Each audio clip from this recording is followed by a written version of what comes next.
cuento un poco. La contratación pública tiene tres fases bastante diferenciadas, ¿verdad? Les deben haber comentado eso en un momento. Tenemos la de programación y preparatorios, que es de la que vamos a hablar hoy día, no completamente, pero parte de eso lo vamos a ver. La segunda fase es la de selección y la tercera fase es la de ejecución contractual. Cometemos el error muchas veces de pensar que la contratación pública se limita a la selección del proveedor. Vivimos desesperados porque el proceso de selección salga bien y sea rápido, como si la vida se nos fuera en elegir el proveedor y firmar el contrato, cuando en realidad el objetivo no es firmar un contrato, el objetivo es ejecutar el contrato. En realidad el objetivo va más allá.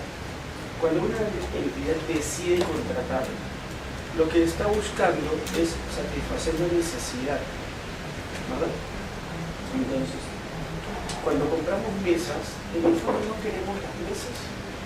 Cuando contratamos a alguien para que ejecute una obra de saneamiento, no nos interesan los tendidos en sí mismos.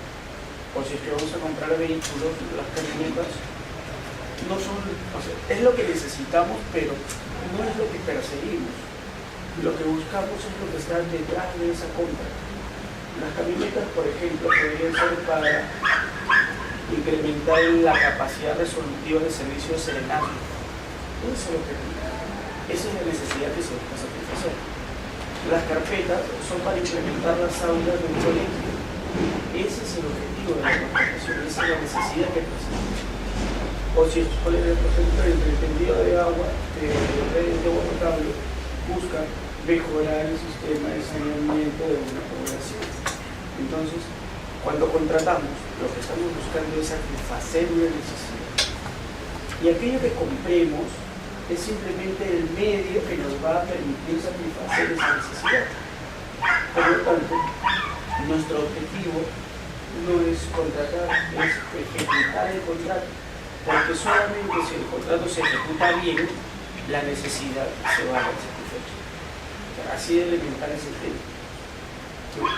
Y cuando digo que el contrato se ejecute bien, estoy hablando en términos de precio, en términos de calidad y en términos de oportunidad. Porque no solamente se persigue comprar bien y barato, sino comprar en el momento en el que necesito comprar.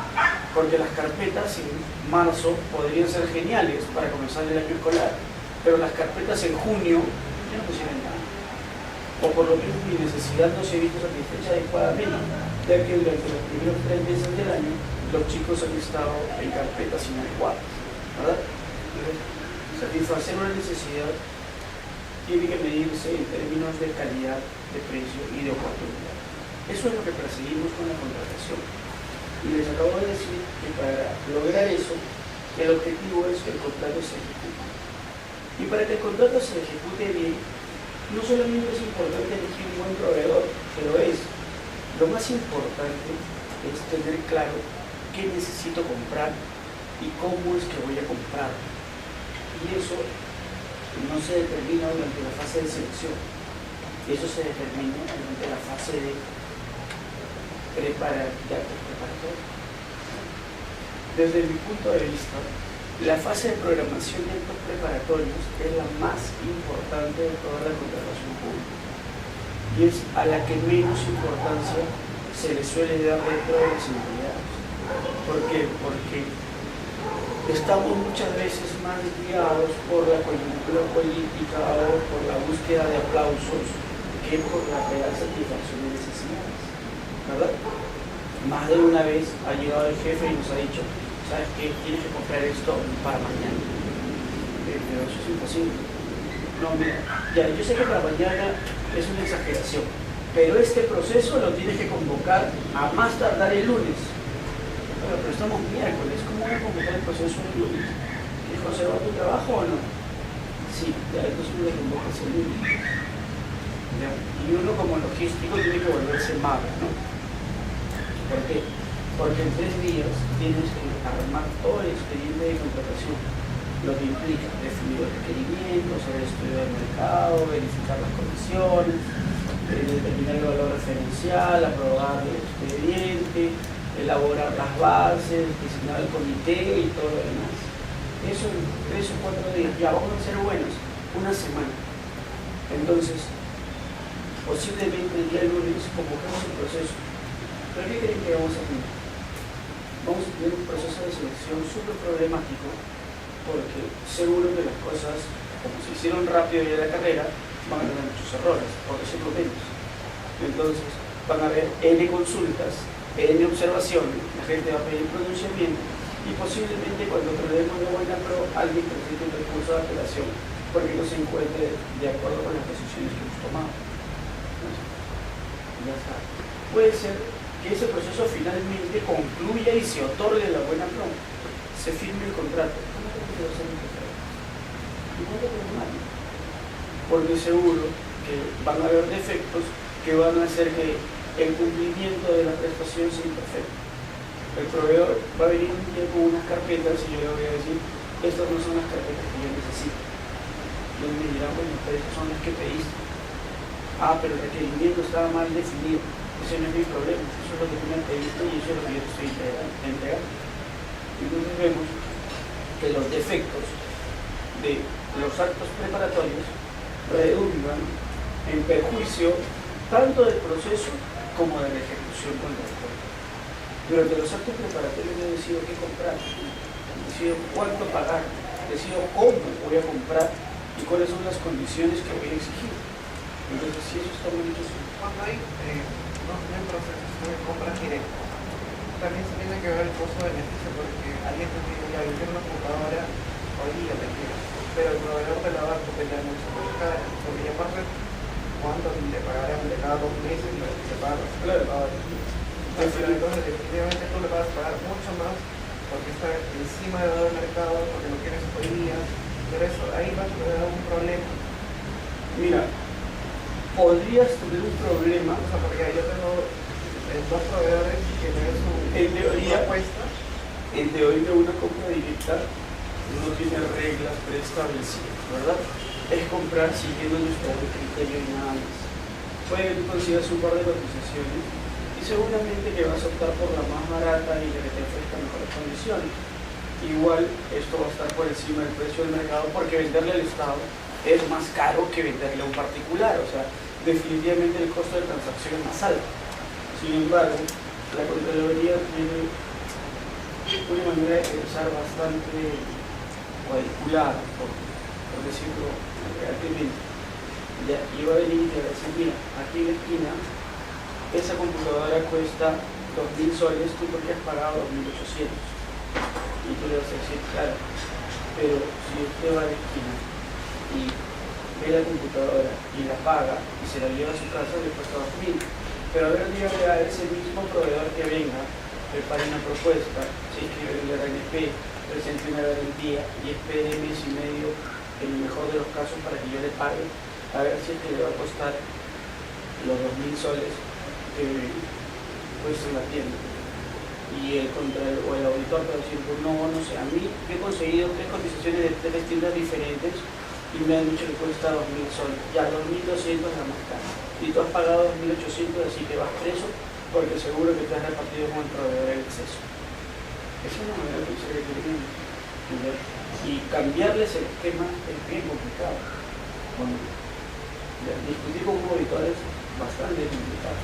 Pero entonces, en todo caso, ¿dónde se podría ver los promedios de pago por transferencias de bienes?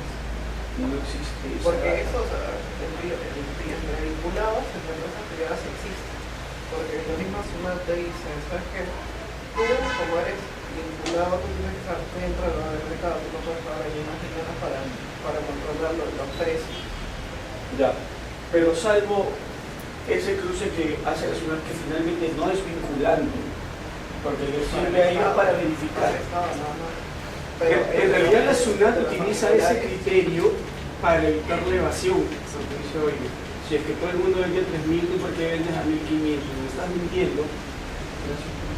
Me estás mintiendo para pagar menos impuestos, ¿verdad? Pero es simplemente un mecanismo que ha ideado la SUNAT para evitar que la gente no le pague. Sin embargo, si es que tú sustentas ante la SUNAT que 1.500 es lo que te cuesta a ti porque compras en China, pues si eres un superimportador y finalmente tu producto está en una calidad por debajo de la del mercado y el precio es ese, la SUNAT no te puede obligar a vender a 3.000 que es el precio del mercado, ¿verdad? O sea, es simplemente un mecanismo que se sigue a partir del inicio. Eso no obliga ni a las entidades públicas ni a los proveedores. Y en realidad, mira, justo esta semana hemos estado hablando de ese tema de negocio, porque hay un sector que busca que existan valores referenciales, claro, la mayoría ya, pero esa experiencia, por ejemplo, ya la tiene Argentina y le ha resultado fatal. En Argentina, si ustedes entran al portal de compras de Argentina, van a encontrar algo que se llama como los precios testigos, que es el precio del mercado respecto de determinado bien. Pero, en realidad, ¿hasta qué punto podríamos exigir siempre un mismo precio si las condiciones contractuales que exige cada entidad son distintas? Porque el precio no está dado solamente por el bien y sus características, sino por todas las demás condiciones involucradas en la compra. Vamos a comprar dos computadoras exactamente iguales, pero en una compra vas a comprar 10 y en la otra vas a comprar 1.000. En una te la van a entregar en el almacén de tu entidad y en la otra va a ser distribución nacional. En una te están pidiendo 6 meses de garantía y en la otra 3 años. Entonces, el bien es exactamente el mismo. ¿Podríamos hablar de un mismo precio para las dos compras? Definitivamente no, ¿verdad? Entonces, ¿dónde quedó el precio testigo? Porque van a decir, oye, pero aquí en este portal dice que por esa computadora se debe pagar 2.000 soles. Claro, ¿en qué condiciones? Sí, pero por eso, para que no haya problemas en la compra de gas, por ejemplo, la computadora que cuesta que el valor normal es 2.000, pero yo lo compré por 2.800, pero de acá yo me pago remesas porque el Estado nunca paga puntual. Eso es su riesgo.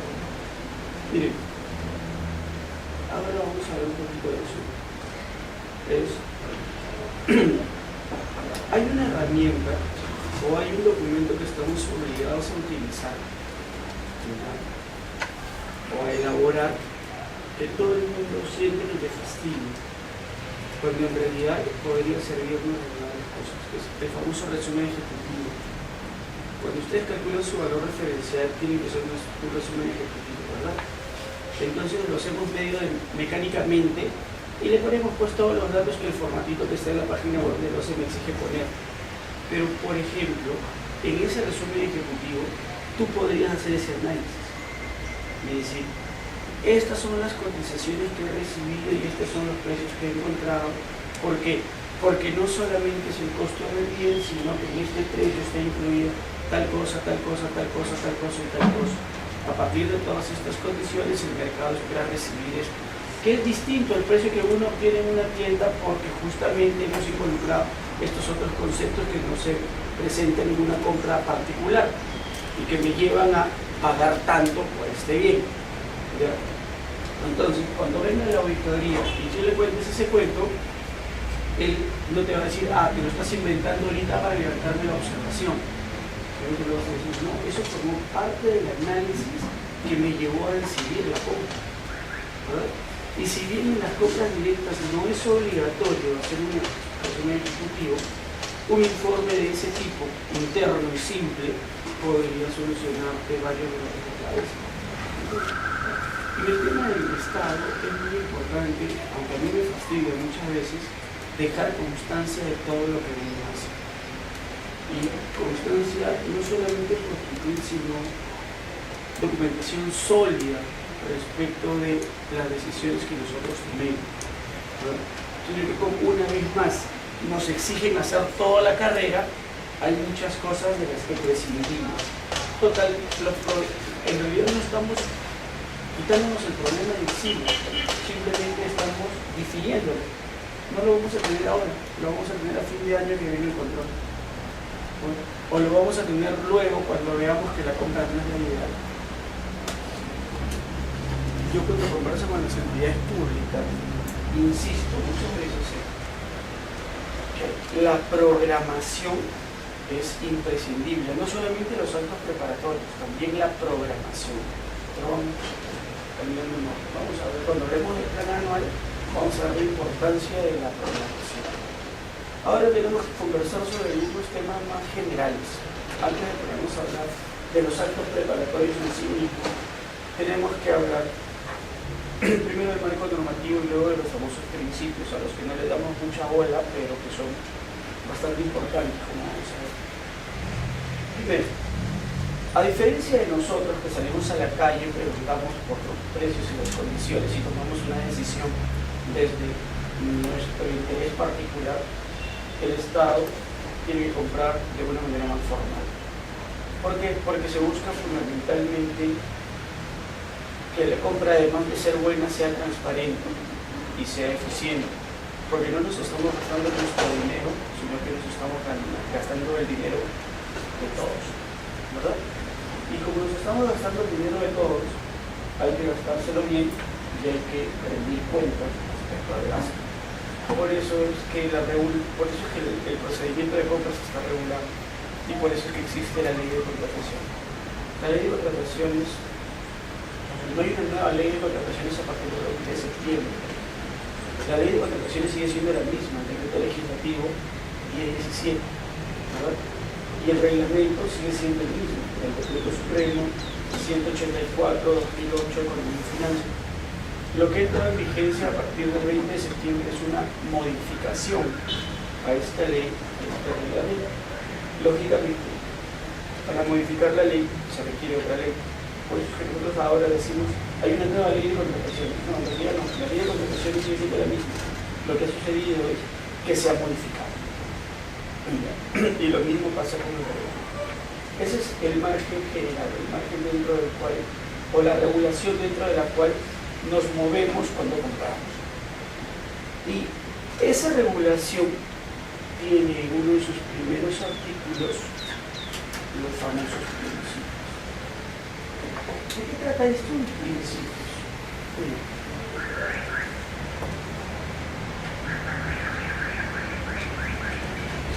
yo siempre le digo a las entidades públicas o a los logísticos que uno debe comprar como si estuviera comprando para uno mismo.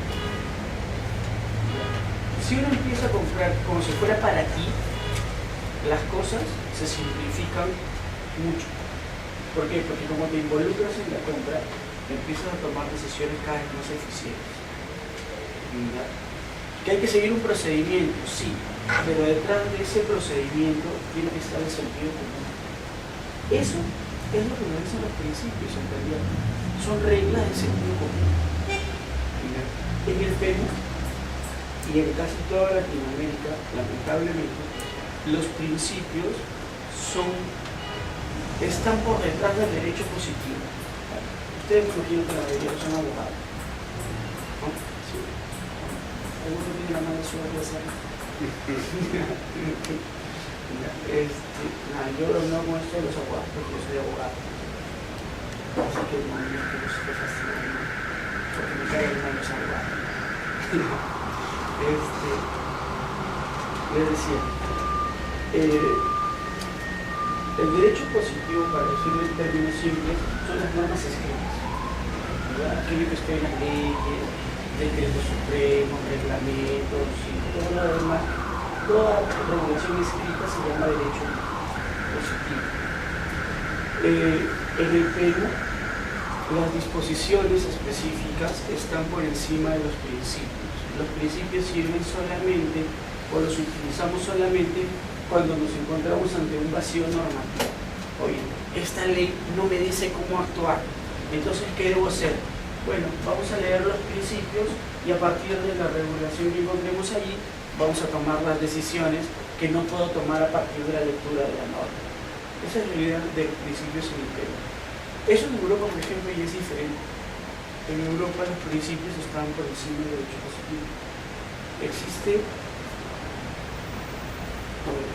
la Comunidad Europea, ¿verdad? Y la Comunidad Europea tiene sus reglas de compra, sus reglas de contrataciones. Y el principal principio es el principio de no discriminación, que dice que no se puede dar una regulación a un proveedor de un país distinto a aquel en el que se está realizando la compra, menos favorable que la que se daría a una persona o a un proveedor del país en el que se está realizando la compra. Si España compra, un alemán no puede tener condiciones menos ventajosas que las que tendría un español. Esa es la idea, es el principio más fuerte dentro de la regulación de compras europea. Ya. Pero a pesar de que existe la regulación general para compras en la Comunidad Europea, cada país tiene sus reglas particulares de contratación pública. Y si bien existe la obligación de adecuarlas a la legislación europea, de la Comunidad Europea, hay países que aún no han completado esa adecuación, ¿verdad? Y una vez leí una resolución, así como que hay un tribunal de contrataciones, hay un tribunal de contrataciones para toda la Comunidad Europea, al que se recurre cuando hay algún problema en alguna entidad de cualquiera de los países que forman esta comunidad. Entonces, una vez una comunidad autónoma de España, porque ni siquiera el gobierno central, sino una comunidad autónoma de España, le otorga la buena prueba a un español porque había un factor de evaluación que decía que se daba una bonificación a aquel que tuviera domicilio dentro de la comunidad que estaba en el proceso. Y un proveedor alemán que en el segundo puesto fue al Tribunal Europeo y se quejó. Y la defensa de España fue, pero mira, yo he incorporado ese factor dentro de mis condiciones de compra porque mi regulación particular dice que estoy facultado a incorporar este tipo de factores dentro de mis bases. La mayoría se llaman bases, pero para entender de mis bases. Y el Tribunal Europeo dijo, no me importa lo que diga tu regulación, poder hacer toda la ley que tú quieras, pero aquí existe el principio de no discriminación. Te dice que no puedes dar un trato menos favorable a cualquier proveedor miembro de la Unión Europea que le darías a un español. Y por lo tanto, quítale la buena práctica y se la diste y dásela a este señor que tiene una mejor propuesta. Entonces los principios están por encima de la regulación de empresa. Eso todavía no lo tenemos aquí.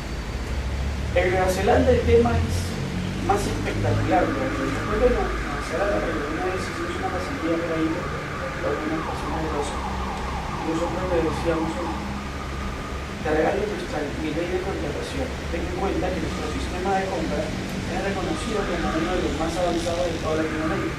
Aunque parezca mentira, estamos en el segundo y tercer lugar.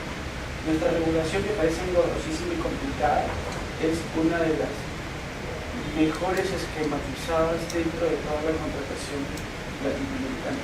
La mayoría tiene, como teníamos nosotros hace 20 años, normas de compra dispersas. O sea, una para bienes, otra para servicios, otra para de obras, otra para consultoría.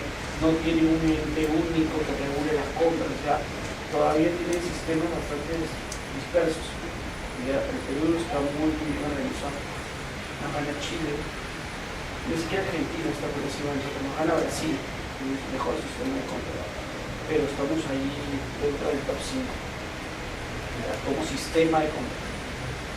Y entonces muy orgullosos nosotros le decíamos, mira nuestra ley, y le damos nuestro librito. Yo también te voy a arreglar mi ley, decía, y me saca una jabón y me la entrega.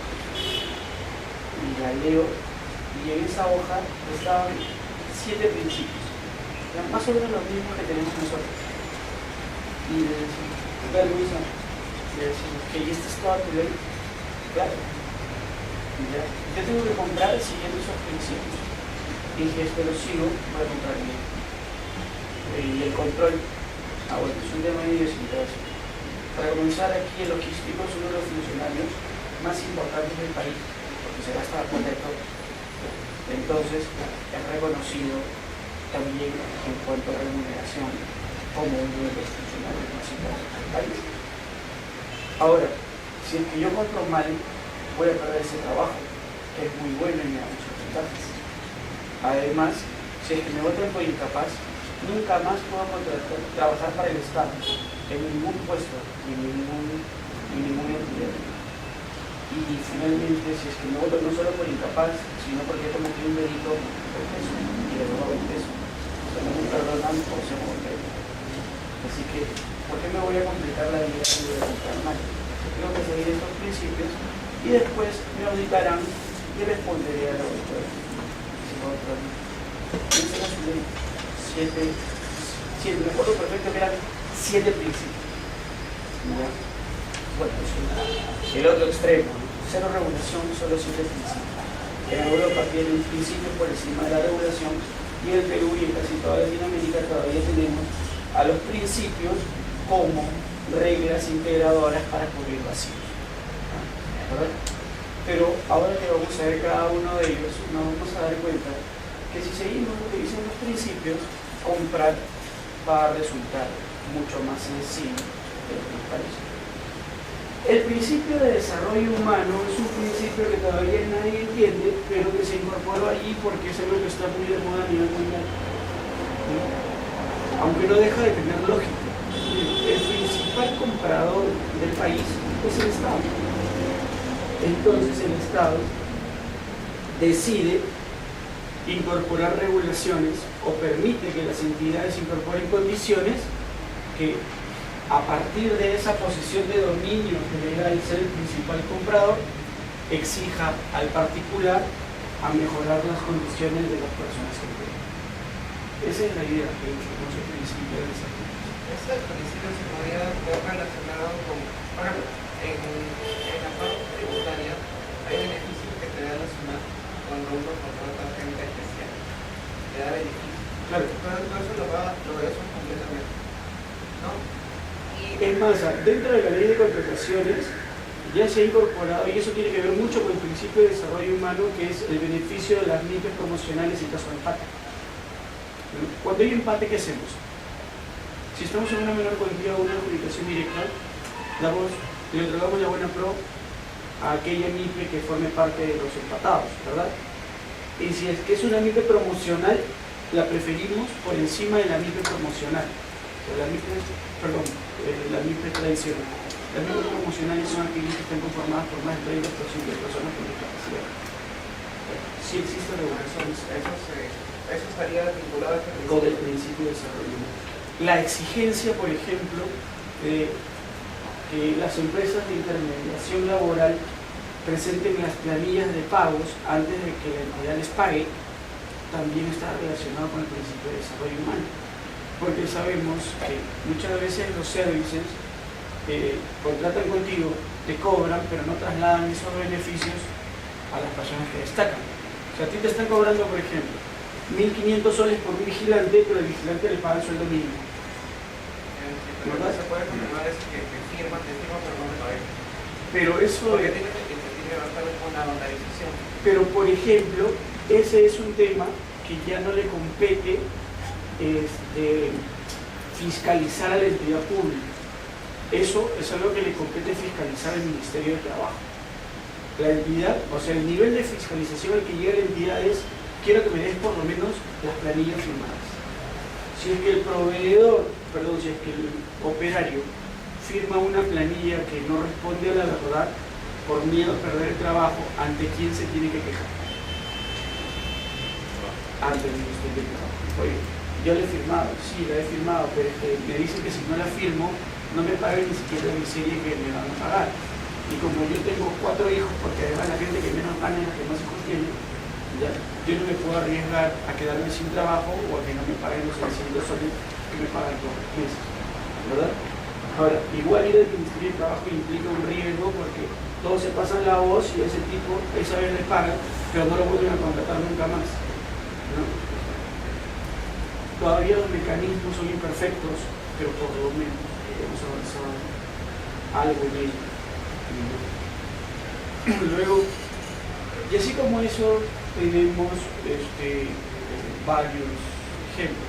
Otro ejemplo que tiene relación con el principio del desarrollo humano es permitir que se evalúen los ISOs ambientales, por ejemplo. Pero ¿y a mí qué me importa que tú tengas un ISO ambiental si lo que yo quiero son las carpetas? Claro, pero para fabricar las carpetas tienes que seguir determinadas reglas que eviten que se le haga daño a la comunidad. Porque ahí tenemos el ejemplo de la orolla, por ejemplo, ¿no? Es más, yo estuve en Cerro de Pasco, ciudad a la que me prometí no volver, hace más o menos una cagada es terrible. Yo salí del lugar donde tenía la reunión a las 5 de la tarde, y parecía de noche, noche cerrada. Y daba la impresión que levantabas el mar y tocabas la nube, por lo baja y oscura que era. ¿Sabes? De verdad terrible el pueblo, y fue bastante pobre, ¿no? Y se nota eso en las calles. Nada, le decía a un taxista con el que conversaba, comentábamos, y si yo tengo entendido que aquí el promedio de vida es entre los 45 y 50 años. Sí, sí. Pero eso es muy complicado, porque tú ahorita me has comentado, íbamos avanzando y me decía, esa plaza es bonita, ¿no? Sí, es bonita, ¿no? Bueno, pero es una réplica, ¿no? ¿Cómo que una réplica? Si es que la plaza original ya se la comió el Tajo. Es una mina a Tajo abierto. Sí. Lo que pasa es que la mina va creciendo y se va comiendo la ciudad. Entonces, como los serrinos les gustan sus monumentos y sus plazas, vuelven a hacer aquello que la mina se va comiendo. Y vas avanzando y hay un reloj enorme, muy bonito también. Eso también es una réplica, porque la original ya está en el Tajo. Y así varias cosas. ¿Y por qué lo permiten? Y decía, bueno, lo que pasa es que nosotros hemos aceptado que no es que la mina vino a malograrnos la vida. Cerro de Pasco existe porque existe la mina. Primero existió la mina y después existió Cerro de Pasco. Cerro de Pasco es un campamento minero que se convirtió en ciudad. Entonces, y además todos viven de la actividad minera. ¿Verdad? Así que nosotros no nos vamos a oponer y hemos asumido el costo de vivir intoxicados y volvemos a los 50 años. Y el que me decía eso era un taxista que hacía taxi, pero que era universitario. Porque como conversábamos bien, decía, ¿y tú haces taxi todo el tiempo? No, yo de día hago taxi, pero en las noches estoy en la universidad. ¿Y qué estás estudiando? Ingeniería química. O sea, entonces ese tipo de cosas, por ejemplo, no se solucionan, pero se mejoran si yo le pido a alguien que para producir determinados bienes que yo voy a comprar siga las normas del ISO 14001, creo que es el ISO que busca cuidar el medio ambiente, ¿verdad? Eso tiene que ver con el principio de desarrollo. Luego tenemos el principio de moralidad. Y este es súper simple de entender, pues. Moralidad implica hacer bien las cosas porque hay que hacerlas bien. Sí. O sea, y no hacerlas bien en términos de eficiencia, sino en términos de honestidad. Yo no debería buscar o estar pendiente de si es que la Contraloría viene o no para hacer las cosas bien. El principio de moralidad tiene que ver con eso. No solamente es no llevarme nada a mi casa en el bolsillo, sino no ser trampa de ningún tipo. Es muy común, por ejemplo, favorecer a un amigo, aun cuando el amigo no me dé absolutamente nada. O sea, no le estoy pidiendo dinero, no le estoy pidiendo que me regale algo, no le estoy pidiendo ningún tipo de beneficio personal. Pero el simple hecho de favorecerlo irregularmente ya es una transgresión del principio de moralidad. Ya estoy haciendo trampa para favorecer algo que podría no ser el mejor. ¿O no? Puede que yo no esté teniendo ningún beneficio, pero le estoy haciendo daño al Estado y a mi vida o no. Claro, porque le estoy comprando a alguien que puede no ser el mejor por el simple hecho de ser mi amigo. esa ya es una transgresión al principio de la humanidad. El principio de la humanidad tiene que ver con eso, con hacer las cosas de manera correcta. Y el principio de imparcialidad, ¿con qué tiene que ver?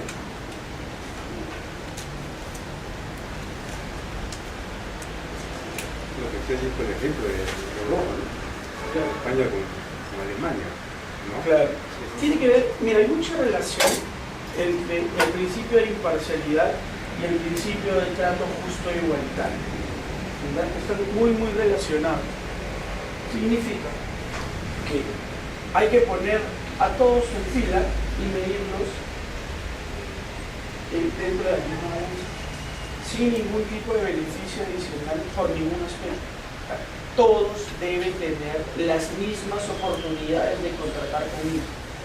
Implica no retrasar información, implica no cambiar las reglas del juego sobre la hora, implica informar de lo que voy a hacer de manera oportuna a todos, ¿no? Había una práctica bastante usual antes de que cambie la norma en 2008. ¿Se acuerdan que para las menores cuantías no había plazos que cumplir? O sea, ahora me dicen que entre la convocatoria y la presentación de propuestas deben haber 2 días, ¿verdad? Pero antes eso no existía. ¿Y qué se hacía? Se convocaba a las 9 de la mañana y la presentación de propuestas era a las 11 de la mañana. Entonces, ¿quién se presentaba? Aquellas personas a las que yo les había informado que iba a convocarme. Oye, mañana convoco el proceso, a mí me han todo listo para presentarte, porque la presentación de propuestas es a las 11. Y tú lo publicas en el SEACE igual, que decía, oye, transparencia, todo el mundo ha podido venir, pero eso era quien lo preparó una propuesta. Era solamente, y eso iba en contra de 2 principios, posiblemente además. ¿Qué tenías ahí el principio de moralidad pisoteado? Y además el de imparcialidad y el de trato justo y igualitario. El de trato justo y igualitario puede que no, ¿por qué? Porque todos los que venían, tú los tenías que medir con la misma vara porque ya las reglas estaban en las bases. Pero el de imparcialidad sí se veía afectado. Solamente se presentaba aquel al que tú habías favorecido con la información previa. Inclusive transparencia también puede ser. Inclusive el de transparencia. Eso se libraba por el tema de, no, yo lo publiqué en el SEACE. Pero en el fondo también la transparencia estaba siendo afectada. Listo. El principio de razonabilidad. A ver. Cuando hablamos de comprar bien, ¿de qué estamos hablando? Lo dijimos al principio. Muchas veces uno dice, quiero comprar lo mejor que hay en el mundo. Vamos a comprar las computadoras que tú ponías como ejemplo. Y entonces hay que hacer las especificaciones técnicas. Y viene alguien y te dice, ¿sabes qué? Las computadoras que hay que comprar tienen que tener las características 1, 2, 3, 4 y 10 características. Te dan 10 características. Y cuando tú le dices, oye, pero ¿y para qué 10 características? Pues te dice, porque es lo mejor que hay en el mercado. Y además tenemos el principio de vigencia tecnológica que nos obliga a comprar lo ultimito. Así que eso es lo que hay que comprar. Y tú vas, haces tu estudio de mercado y resulta que esa computadora cuesta 3.000 soles. Y cuando vas el proceso, la terminas comprando por 2.500. Y la comparas con el precio de tienda y solamente estás pagando un poquito más. Entonces, y te la entregan bien y te la entregan rápido. Tú consideras que has hecho una muy buena compra, porque he comprado a un muy buen precio, porque he comprado la mejor calidad posible y porque además me la han entregado a tiempo. Entonces la compra ha resultado perfecta, ¿verdad? Y luego le pones la computadora al abogado asesor. Y el abogado de asesoría jurídica va a trabajar en esa computadora utilizando Word, utilizando un poquito de Excel y utilizando el internet. Y nada más. Porque los abogados no necesitamos más. Bueno, pues sí. Y ya. Entonces tienes una computadora que parece computadora de avión para utilizarla en documentación. ¿Has comprado bien? En realidad has usado mal, o sea, los recursos del Estado sí bien utilizados, no, ¿verdad? Porque tú no necesitas, aun cuando la computadora sea de primera, no era lo que tú necesitabas. Tenemos que comprar partiendo de la necesidad. Tenemos que comprar lo mejor, pero lo mejor para satisfacer nuestra necesidad. Lo que compremos no puede estar ni sobreutilizado, porque a veces también se compra un motor y le damos 24 horas del día al motor, ni subutilizado, o sea, que tenga características mayores a aquellas que nosotros necesitamos.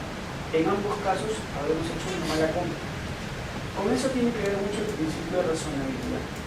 Comprar no necesariamente lo mejor que hay en el mercado, comprar lo mejor para satisfacer la necesidad. Esa es la idea. Sí, pero ese no iría más que todo al área usuaria, porque ellos son los que hacen los requerimientos, son las cuestiones técnicas y logística de lo que es comprar. O sea, ahora vamos a ver que eso no es tan cierto. El problema, ese es otro gran mal en el Estado. Las áreas funcionan como si fueran islas, unas independientes de otras, como si cada cual tuviera sus propios objetivos y como si cada quien tuviera que lograr sus propias metas, cumplir sus propias metas. Y lo que deberíamos hacer es ver a la entidad pública como un todo. O sea, yo no le estoy comprando a esa área. El área que compra no debe decir, quiero estas computadoras para mí. Estamos comprando para la entidad con el objetivo de cumplir una meta institucional. Es decir, empezamos a pensar que, bueno, es el usuario, yo soy el logístico y finalmente el de allá es el que ve la ejecución contractual. Seguro que vamos a tener muchos puntos de vista y cada quien va a velar por sus intereses y va a evitar generarse problemas propios. Pero si vemos la compra o si vemos la entidad como un todo, el tema se soluciona. Ahora vamos a ver cuando veamos la parte del requerimiento o la parte incluso de la elaboración del plan anual, cómo es el ideal de esta coordinación. Porque perfecto, el área de usuario te viene como las especificaciones, como estoy dando de referencia con el requerimiento. Y tú como logístico solo tienes que comprar. Eso es cierto, eso es una verdad media, porque antes de comprar tú tienes que hacer un estudio de mercado. Y el estudio de mercado no solamente sirve para ver el precio, sirve para presentar las características. Entonces tú como logístico le puedes decir, oye, esto que estás pidiendo está mal, tienes que cambiarlo, ¿verdad? Ahora, los niveles de gestión también son importantes, porque muchas veces el usuario agarra y te dice, mira, eso es lo que yo quiero, y tiene que haber un jefe lo suficientemente fuerte que le diga, a ver, ¿para qué estás comprando las computadoras? Bueno, para tal cosa. Y eso que estás pidiendo es lo que se necesita. Sí, es lo último, pero no me importa decir que es lo último. Quiero saber si es lo que se necesita. ¿Ya? ¿Por qué todas estas características? Esta para que sirve y esta para que sirve. Entonces podemos prescindir de estas. Sí, podemos prescindir de estas. ¿Y eso nos va a ahorrar costos? Sí. ¿Y la necesidad se va a ver satisfecha? Claro que sí. Entonces, tal vez. ¿No? Pero como te digo, mira, todo lo que es actos preparatorios tiene que ver más con la adecuada gestión que con el seguimiento de procedimientos legales. Es la etapa o es la fase de la contratación menos regular. Tenemos 5 o 10 artículos que me dicen cosas generales. Entonces, una vez más, los principios y el sentido común y lógicamente el nivel de gestión es lo que va a permitir que esta fase se lleve adelante adecuadamente. Por eso es que está tan de nuevo el tema de los gerentes públicos. Los gerentes públicos son abogados. Es otro problema. Las áreas de logística están llenas de abogados. Cuando la logística no es el ámbito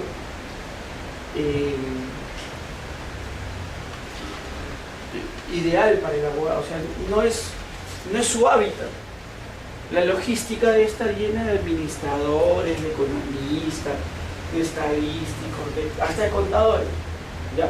debe haber uno, máximo dos abogados ahí para generar problemas y nada más. Porque sí, la parte legal es importante, pero si en términos logística todos abogados para que se compra algo. No se compra algo porque estamos preparados para ver cuál es la base legal de eso que estamos haciendo. ¿No? Es la clásica, ¿no? Oye, ya, que vamos a hacer esto, sí. ¿Y cuál es la base legal? No hay base legal. Pues no se puede hacer porque el principio de legalidad dice que el funcionario público no puede hacer nada por lo que no esté expresamente facultado. Entonces no podemos tomar esa decisión. Pero ¿y entonces para qué estamos aquí? La logística y los actos preparatorios tienen que ver más con la gestión, con la capacidad de gestión que con el seguimiento de procedimientos legales.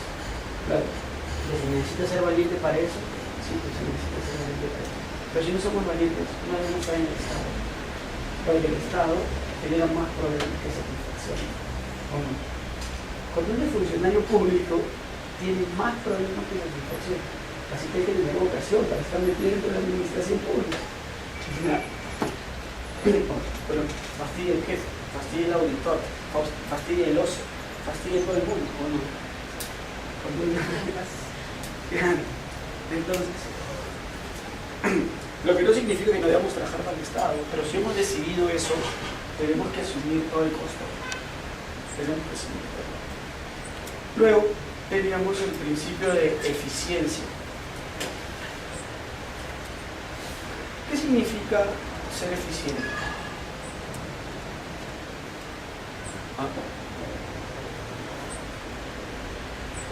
Un poco que tengas que hacer mucho. Sí, tiene que ver con eso. La eficiencia tiene que ver fundamentalmente con el lograr el objetivo de la menor cantidad de efectos posible. Eso es ser eficiente. Ser eficaz es lograr el objetivo. Y ser eficiente es lograr el objetivo en la menor cantidad de efectos posible. Y eso es lo que debemos buscar. Hacer las cosas bien a la primera. Aun cuando eso implique más tiempo. Les ponía el ejemplo, lo comentábamos al principio, ¿no? Los jefes suelen decirnos, oye, quiero esto para la próxima semana, esto para mañana, quiero esto para el lunes, o para el martes, o qué sé yo. Si es que hacemos eso que parece más rápido, a la larga, el objetivo que es satisfacer la necesidad nos va a tomar más tiempo. Porque ese proceso seguro que ha tenido un límite y vamos a tener que volverlo a hacer. Y si ya estábamos atrasados al principio, luego de la nulidad vamos a estar más atrasados todavía. Entonces nos van a exigir que lo convoquemos de nuevo inmediatamente y vamos a volver a tener problemas. El ejemplo clásico de esto de lo ineficiente que resulta cortar plazos es el concurso FAO. ¿Cuántos ya han visto la reducción de obras? Y en las obras, normalmente primero se contrata a alguien para que me haga el expediente técnico. Y luego, con el expediente técnico, contrato a un ejecutor de obras para que ejecute, para que haga la obra, ¿verdad? Pero la norma me permite, en algunos casos, contratar a una sola persona para que me haga el expediente y luego me ejecute la obra. Y eso es genial para firmar contrato, porque hago un solo proceso, firmo el contrato y después rezo para que se ejecute, porque normalmente los concursos ofertas no se ejecutan. ¿Por qué?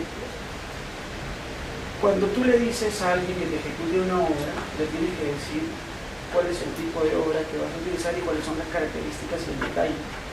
Eso no es tan sencillo como describir una obra, no es tan sencillo como describir una computadora o describir un servicio de limpieza. Por eso es que cuando tú vas a ejecutar una obra necesitas todo un documento que se llama expediente técnico, que tiene memoria descriptiva, procesos constructivos, metrados, planos, presupuesto y una serie de cosas más. Son espectaculares. Y cuando tú vas a un concurso oferta, le describes la obra en un papel a alguien y le dices, quiero que me digas además cuánto va a costar eso que yo te estoy diciendo sin mucho detalle. Entonces el mercado irresponsablemente te da un precio bajísimo.